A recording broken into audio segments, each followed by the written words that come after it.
Шумна, ярка і шматлюдна. У ГДУ імя Скарыны агітуюць за працоўнае лета. Ва ўніверсітэце, дзе студатрадаўскаму руху надаюць асаблівую ўвагу, разгарнуліся інтэрактыўныя лакацыі.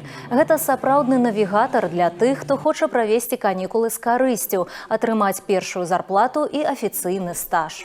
В рамках промо-проекта наши молодые люди, будущие бойцы студенческих отрядов, получат уникальную возможность узнать максимально всю подробную информацию о работе в отряде, записаться в студенческий отряд посредством заполнения анкеты через чат-бот, оставить у себя в памяти те мероприятия и движения, которые сегодня популярны среди молодежи, это студотрядовское движение, ну и включиться в нашу большую команду. Сегодня на выставке рассказываем молодежи, почему студотряды – это правильный выбор, почему все-таки попробовать стоит. Здесь много активностей. Мы пытаемся завлечь не просто словами, что вот это круто, это надо. Мы пытаемся это доказать.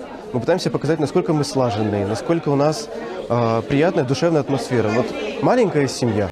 Промо-праект «Выбіраем студэнцкі атрад» – штогадовая ініцыятыва БРСМ, якая вырашае адразу дзве задачы. З аднаго боку, гэта прыцягненне працадаўцаў, з другога – жывыя зносіны з моладдзю, каб дапамагчы ім набыць першыя працоўныя навыкі і знайсці новых сяброў. У 2025 годзе ў летні перыяд было працаўладкавана амаль 9 000 байцоў.